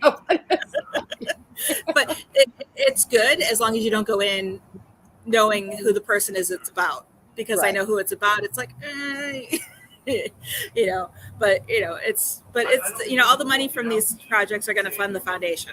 Right. You know, And that's because like really right what now we have matters. a case that we need to get people to, but we don't have the money to fly them in. Right. You know, so but then the other thing we're working on is similar to like Anthony Bourdain, how his shows used to be. Okay. Chris, we're actually proposing a show with us, going from place to place, showing what the different religions are and how their beliefs in the paranormal are. Right. And Well, that'll that was one include thing probably I an asked Chris excavation. about. Yeah, it was all the different beliefs in it because I was fascinated in that. So now when we go to the Legacy Foundation, the foundation itself, I know for myself, after speaking with you and speaking with Chris, I've kind of toyed with, I take it very seriously if I fill out that application. You know what I mean? I take it very, very seriously if I decide to do that. You know what I mean? Mhm. So where do you find what type of person should apply to that? Well, we have people of all backgrounds. Of course, we're fully non-denominational, and right now it's kind of on pause. But we are, because we want to make sure that our members that we have now are trained. Okay. But we're looking for people who have an understanding in the paranormal, have experience, know not everything's a demon, because believe it or not, we've actually interviewed people and we're like, how many cases have you had that, there's a demon on there? And they'd be like, oh, I've done 100 exorcisms in the last year. Right. No, I doubt it. Right. So, Yeah. right. We're looking for people, and also people who are open-minded and willing to learn, Okay. because I've learned a lot from working with Chris. Yeah. And it's not, I've even changed how I view certain things because it's not what I remember, what I believed before joining the foundation. Right. And Michelle, there is a third person talking, but they're not part of our show, and it's not a demon and it's not a haunting. She's in a location that had to be public, and that's okay. So I was going to ignore the comment. I went, no, I know people in my world are thinking, oh my God, we're haunted. We're not. It's okay, guys. Don't worry about it. We're not haunted. Like I said, sometimes we have to be on location. And to me, you being on location someplace just excites the hell out of me. I'm like, oh my God, that's awesome, And you should have seen me going around trying to find the perfect place with the background. Well, I seen you because I seen you backstage. I said, where the hell is she going? Like, don't tell me she's going to go bye-bye or something, Well, when I was over there, cars kept pulling in next to me and their engines kept, and I'm like, I can't even hear. I love it. But it works. I mean, literally, when I've been on location, and it's because our lives still have to happen. I mean, they have to happen. And I'm going front of the house, in the house, back of the house, next to the house. I mean, the only place I picked was the place for the damn snake. You know what I mean? So I don't know which would have been the best of any of my situations, but you have to do with what you got, Right. I am thinking the next time I go to Florida and do a location, I'm going to be on the beach because the shark will be in the water and the snake's not coming in the sand. I'm good. I'm golden. Yeah, be careful. Don't scare me now. At least I can see them coming through the sand. I was in the front yard garden in January. Who knew snakes would be awake at that time? Right. And You'll just get the sand crabs that pop up from the sand at your feet. I can deal with that. I can deal with the sand crab. I can't deal with something that eyeballs. I'm getting better. I've actually had a lot of hypnotism since that snake incident over a year ago. So I'm getting better, or almost a year ago. So I decided after that I had to give up my fear, So I had to close the computer and it would have been under broadcast. You would have loved it. Thank God the lady I was with was going, you're okay? Are you fine? I'm like, ooh, it's looking at me.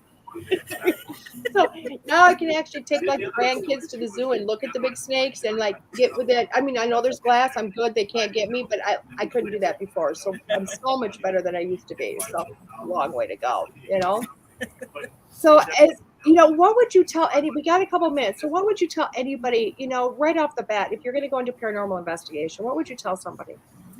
Do it for the right reasons, because so many people go into it for the fame. They think, oh my goodness, but in reality, there's so many paranormal investigators out there that the chances of you slipping into something, is rare, especially if you're pushing for it. Because like with me, I stayed true to myself. I stayed true to why I was in this field. And I just started, I started with Ghost Education 101. And then I started with the Warren Files. And you know, everything outside of the book deal, which I sent in a proposal and now they're coming to me. Everything I've done in this field, they've come to me.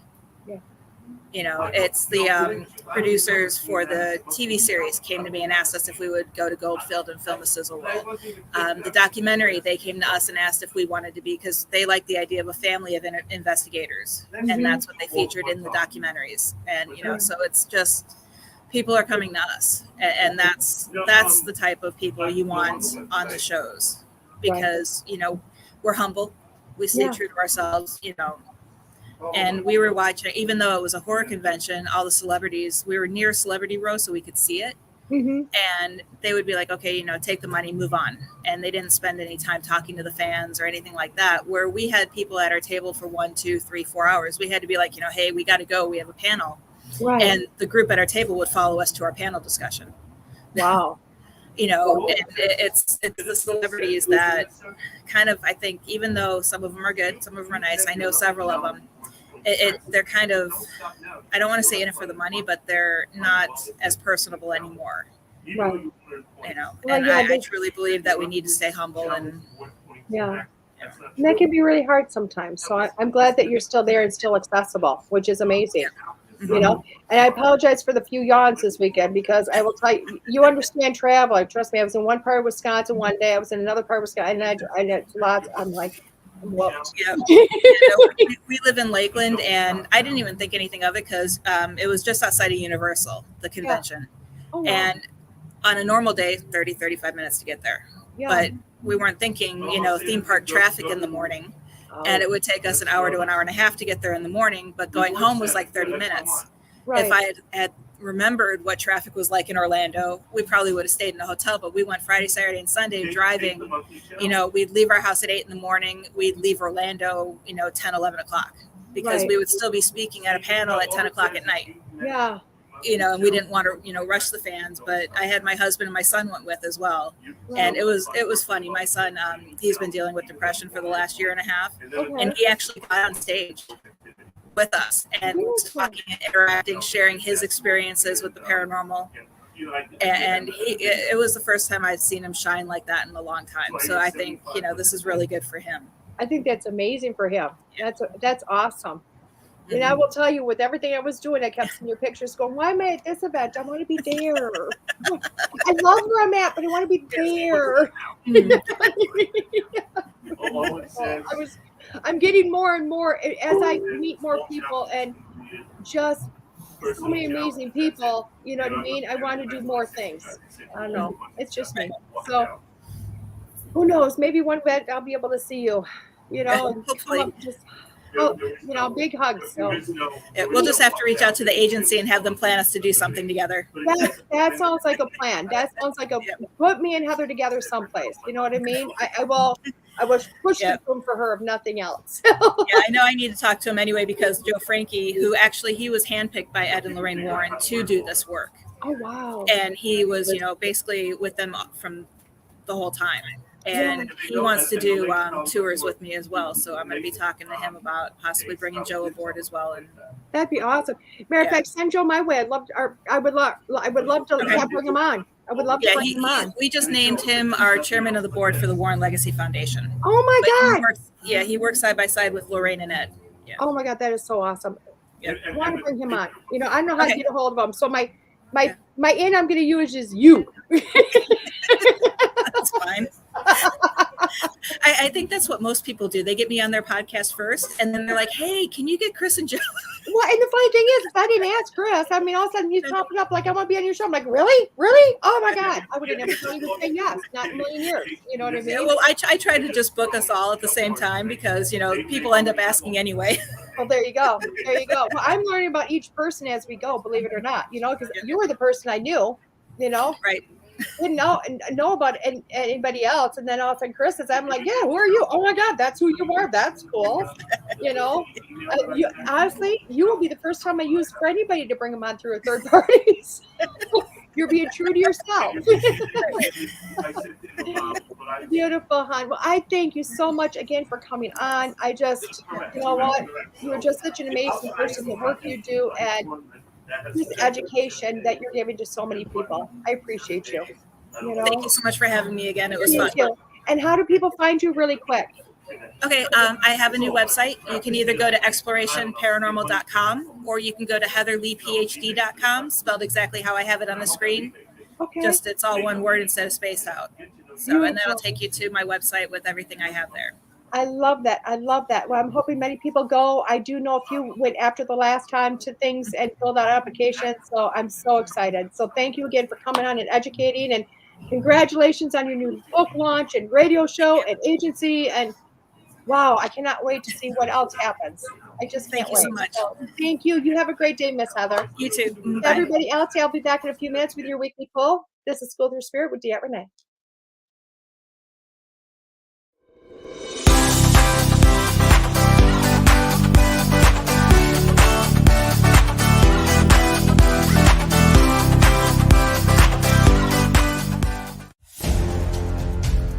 Would you like to be a part of something new, something different? Host a show with WLTK-DB Talk Radio and dare to be different. We offer full production and live engineering of your show by a real person, not a pesky computer. Just visit WLTK-DB.com and click pricing to get started. It's not as much as you think and a great way for you to get your message to the world. Better hurry. Slots fill up fast and you don't want to miss out on this excellent opportunity. Visit WLTK-DB.com and contact us for more information now. WLTK-DB Talk Radio. Paranormal talk is our business, and business is good. From its beginnings, Used was created to unleash the excellence of nature's healing powers and bring them to people everywhere. With almost 90 years in the market, they are considered a worldwide pioneer in complete herbal wellness therapy. All Swiss Used products are natural, essential oil-based, pleasant, and harmonious. They are extracted from plants and herbs with the latest technology to ensure the best results.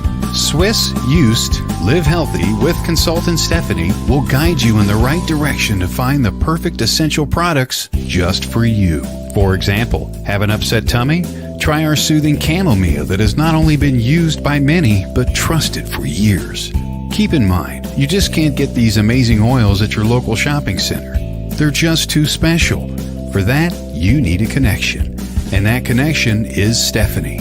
Want some? Then head on over to Facebook and search Swiss Used Live Healthy. That's Swiss Used Live Healthy, and contact Stephanie today.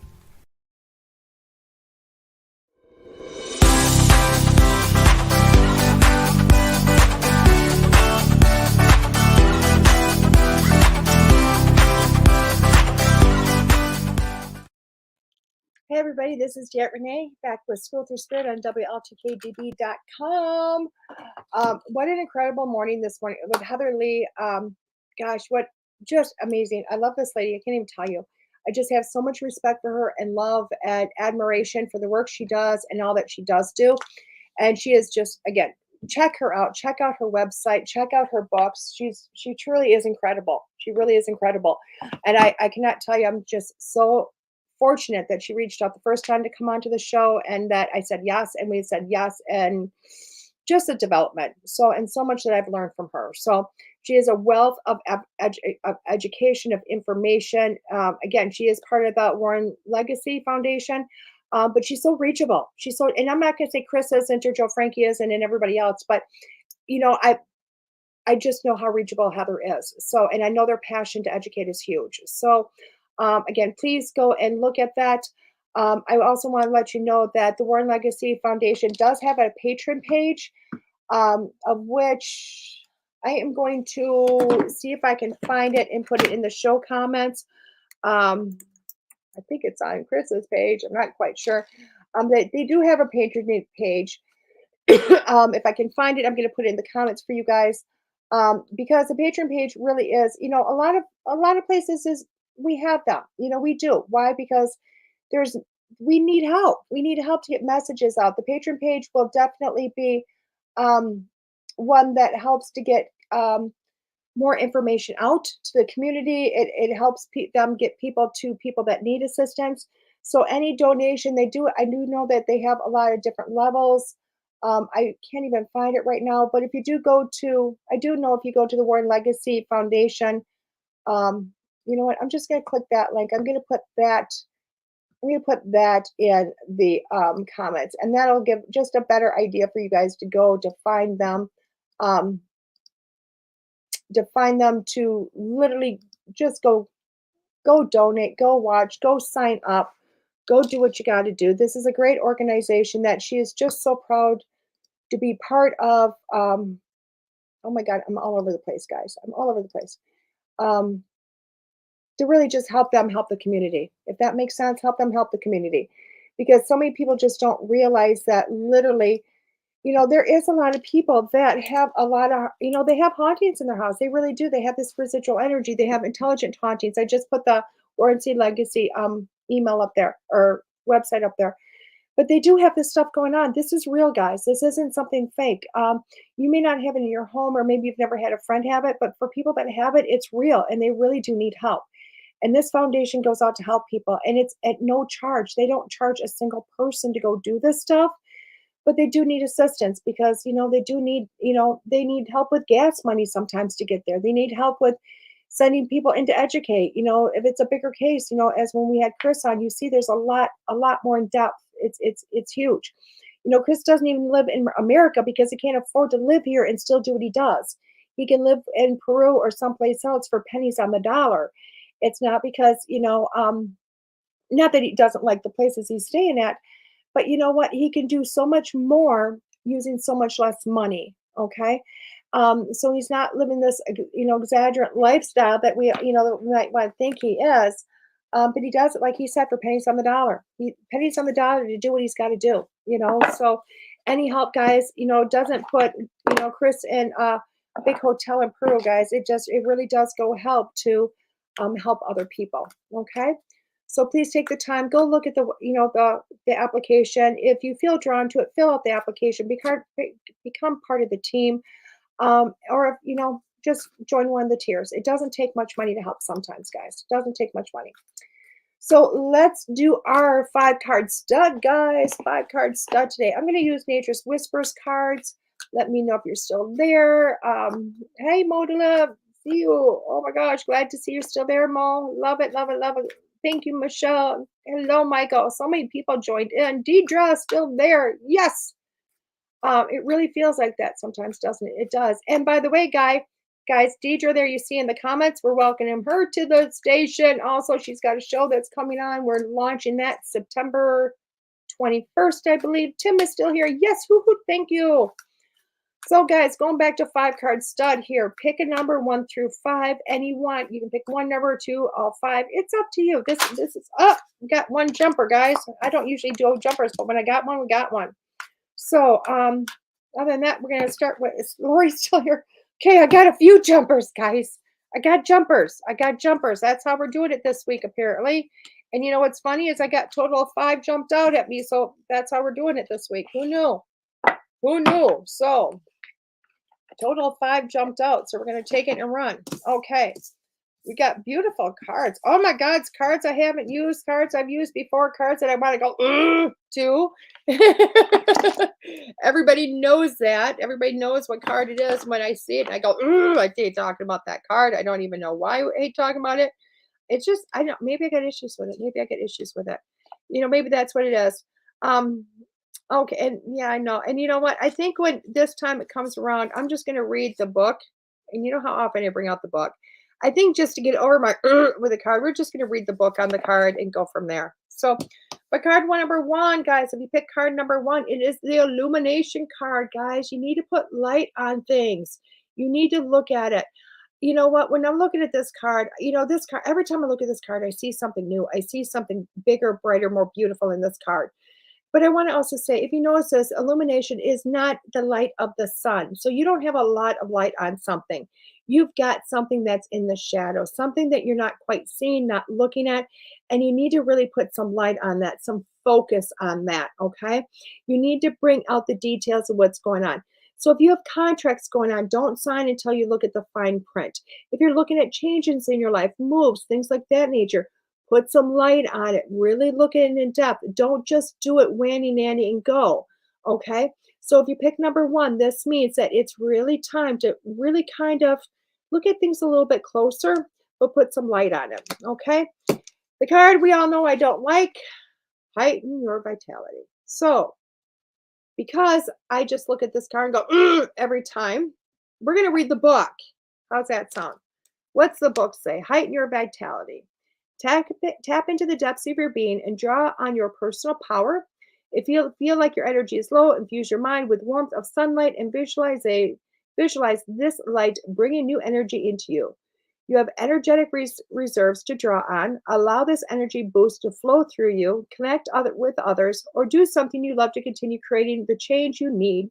Spend time with your friends, smile, laugh, and share human touch. Doesn't that make sense? Why I have a hard time with that card? Doesn't it make sense? I am a do for everybody and anything on myself. I mean, yeah, myself, but it's like my work related. Boom, boom, boom. So it really is going, guys, into tap on yourself. All those things I hate to do. This is what this card's about. No wonder why I struggle. No wonder why I struggle. Every time I see this card, my throat swells up, everything, and I just go. So, guys, look at that. Okay, look within. Look within. See the possibilities. Take time to smile. All those type of things. So card number 3, I like this. Clear endeavor. I like this. Look at this. This means winter's coming again. I know everybody just kind of flipped me off in the screen, didn't you? Y'all just growled at me. But look at how pretty that is. To me, that's winter. That's beautiful. I'm not a snowbird. I'm not a person who goes out and plays in the snow. I'm not a skier. I'm not a snowmobiler. But I will tell you, I still love the season. I do. I love the prettiness of it. I love sitting in a cuddly blanket and drinking hot chocolate, looking at it snow. I'm that person. So I'm more of the snow bunny, I guess. Get me some white bibs. Let's go. So, but clear endeavor, I like this because you know what? When you're looking at this, you have things coming up. You have got, clarity is happening on things in your life that you want to do. There's a clarity going on. Okay. So trust with that. When you're looking at that, you're looking at all the details. It's all happening. You're looking at from above, looking down, and you can see it all happening. Okay. So know if you pick number 5, you are looking at some advancement in your life, some new things happening and going forth with that. Card number 4 is the laughter card. The laughter card. I love this card. It's so giggly fun. I mean, where else can you find 2 horses, Pegasus with fairies and magic wands? Come on. This really is just about having fun, and that's what you need to put into your life. You need to find that inner child in you and not work with it for the aspect of, oh my God, we got to heal the inner child, which we always hear. It is really about just letting it out to play. Just letting it out to play. So if it rains in your area, get out and play. If something's happening, get out and play. Laugh. See the humor in life. It doesn't all have to be serious. Card number 5. I like this card. It's the expansion card. I love this card. Okay. I do like this because if you look at this card, how it works, the forefront is the smaller aspect, expanding into something larger. And that's what this card's talking about, is that you're bringing things together and your world is starting to open up. Okay. It's starting to open up. You have been in the planning phase, the want to do phase, the I'm trying to figure it out phase long enough, and your world is starting to open up. Things that you wanted to do are going to start happening. So all those wish lists, those wants are going to start coming into you. I'm going to tell you though, they may not be exactly how you planned it. It may be something bigger and brighter. It might be something different altogether, but trust me, your world's opening up. So card number 1 was the illumination. Card number 2, heighten your vitality. Card number 3, the clear endeavor. 4 is laughter, and 5 is expansion. Love it. 5 crap, Tim. You are perfectly fine, Tim. You are perfectly fine. That's okay. Just means you're going to put less rocks in your yard and more grounding spaces, right? So let's do a clarification card. What do we want to use? What to do? I don't even know. Let's do Denise Lynn's. I just sit over there and go, which one? Let's do one clarification card, okay? Let's do Denise Lynn's Sacred Traveler cards for a clarification. Let's see what we got. I'm not going to wait for jumpers. Okay, it is finding the sanctuary, opening up your sacred source. I like this, okay? Because I honestly think this card can honestly go with any of them. Opening to your spirit, I can't read. Spiritual source, Da, da, da, da. And I do believe with that in this aspect because in all of these, every one of these cards, you have to go to what that is that feeds you spiritually. Okay, this may be if your God, it might be your higher power. You might find yourself. It might be, your puppy dog, whatever it is that feeds you spiritually. This is where you need to go to this week to really help with a lot of these aspects. Okay. So keep that in mind, okay? When you go, oh my God, how am I going to do this? Oh my God, how am I going to do that? Go to whatever it is that feeds your soul. And that's what's going to help you accomplish this week what you need to accomplish, okay? So with that being said, let's talk about these shows, guys, because I love to advertise them. Number one, guys, I want to tell you, we got a lot of new shows going on. We have a lot of new shows going on. But how are you going to find them? If you don't know what you're doing, if you can't find us, if you're having a hard time finding us on Facebook or type it in the web address, whatever the issue might be, do me a favor and go to our app. Go to your app store, okay? Whether if you have an Apple phone or you have an Android, you can go to your app store, Google Apps, or the App Store, and you can look up WLTK, and then it's going to go WLTK-DB Talk Radio. Click on that. You're going to see our logo. Download that. It's free. It's free. But you can listen to our archives off there. You can listen to our current shows off there. Such an amazing resource. And we are the first one to have the app, guys. So our producer worked really hard. Do me a favor, download it onto your computers or your phones, wherever you can download this thing. It's gonna help you to find us a little bit easier. As always, you can go to the station, WLTK-DB.com, and listen to us there. Or of course, Facebook, Twitter, or Facebook, Twitch, or YouTube also. Because you know what? We like to spread it around a little bit. We also turn this into a podcast when we're done, guys, and we are everywhere. As you've seen, I do have a podcast form on Amazon Music, which is this show, not my other show. This show you can find on Amazon Music. So feel free to go there. Now we can watch in the app too. Yes, you can. So I don't know if you can watch, but you can definitely listen. I don't know. I'll have to find clarity on that. But again, guys, if you have Amazon Music, you can find this show, School Through Spirit, on Amazon Music. And again, after the show is done, the producer flips it over and bing, there you go. You can find it there. So let's talk about the shows because this station is growing. It's growing like insane. This month, new September, there's new shows. I think possibly October, there might be some new shows. If you want a show, there's spots. Make a new show. Come on in. Mondays, though, always Monday morning is myself with School Through Spirit, 9 a.m. At noon, we have got Barnaby Jones. He's from noon to 1, and that is Monday Morning Monsters. Be the Change with Christina Bloom is on tonight at 8 p.m. Tomorrow night, I kick it off. Wait, no. September 14th. Oh, my God. Heather starts September 14th, guys. That's like 2 weeks away. She will be on at 9 a.m. Exploring the Paranormal with Heather Leigh. That's in 2 weeks, September 14th. Tomorrow night, 6 p.m. is Unfiltered with DeEtte Ranae. That's myself. Oh, by the way, guys, I'll be on this week. I won't be on next week. Todd, did you know I won't be here next week? So I will have 1 week where I'm not there. Yeah, sorry about that, guys. Just realized I'm going to be in Florida. I'm not going to be very good to you, am I?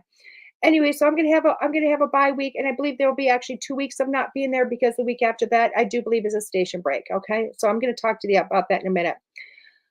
Moment to Moment with Linda Hope is on at 7 p.m. tomorrow night, and Paranormal Pete with Pete Orbea is on at 10 p.m. on Tuesdays. Wednesdays, September 21st. Starting September 21st, self-care. What's paranormal got to do with it? With Deidre Sanford. Oh my God, that is so freaking phenomenal. She'll be on at 10 a.m. on Wednesdays. So that is her brand new show. You can see her in the comments. And right after her at 11 a.m. on the same day, September 1st, we have got the Donut Run with Brandon and Mary. Oh my God, that'll be interesting. I can't wait to find out about that show. But the Donut Run with Brandon and Mary at 11 a.m. also starting September 21st. Psychic Hour with Kelly Brickle at 3 p.m. See and Beyond with Kelly and Cheryl at 4:30 p.m. When did that show start? Oh my God, all these new ones. Over the Target with Misty Ford and Nicole. Missy Hart, Nicole Ford is at 8 p.m. on Wednesdays. On Thursdays, we have Chat with Charlie with that's with host Stephanie Lynn at 9 a.m. Realm of Darkness with Rennie Rodriguez and Ashley Moreno is at 7 p.m. The Afterlife Chronicles with Nicole Strickland. And by the way, guys, it's a few months out, but I'm going to be on her show December 1st. And she's at 8 p.m. Voices of the Dead with Kevin Drake is at 9 p.m. on Thursdays. And Fridays, we start 9 a.m. The Good Shit Show with Missy Hart. 3 p.m. is the Psychic Hour with Reading Show with Crowley Brickle. Secrets Within, Rennie Rodriguez is at 8 p.m. And the Haunted Voices is back, guys, as of September 16th with Todd Bates and Nicole Strickland. Oh my God, guys. Oh my God. So much. So again, guys, I want to also let you know, I want to kind of bring you up to speed before I say goodbye here. Next week, I will not be here again, guys. You're not going to see my face. But next Monday, we have got Terry Flick and Danny Loosemore coming on to take my spot here. They will be on for 2 hours. And honestly, I don't know what they're going to talk about, but trust me, you're going to love the show. You got to just tune in to love the show. Okay. That Tuesday night, no, not going to have a show, guys. Why? Because I literally get off my plane at like 6:35. I don't know where I would do it. Where am I going to do readings? And if I did it, it would have to probably be from the airport with me and my granddaughter. And I don't know if I could really make that happen. So probably not going to happen, guys. Sorry. It'd be a great show. It'd be an awesome show, but probably isn't going to happen. So sorry about that, guys. And the week after is a staycation, which means the whole station is taking a week off. Todd really needs a moment to himself to get some peace and serenity. I think he's going off grid. I don't blame him if we do. But the week of the 5th through the 11th is no show. But I will be back with you September 12th. And I am going to massacre her name. And I'm so sorry about this, Erica. But it's Erica Marsha Bozierhev. She is a beautiful woman out of Florida. And I cannot wait to bring Erica on. I really can't. I have been watching her and Googling her from a distance.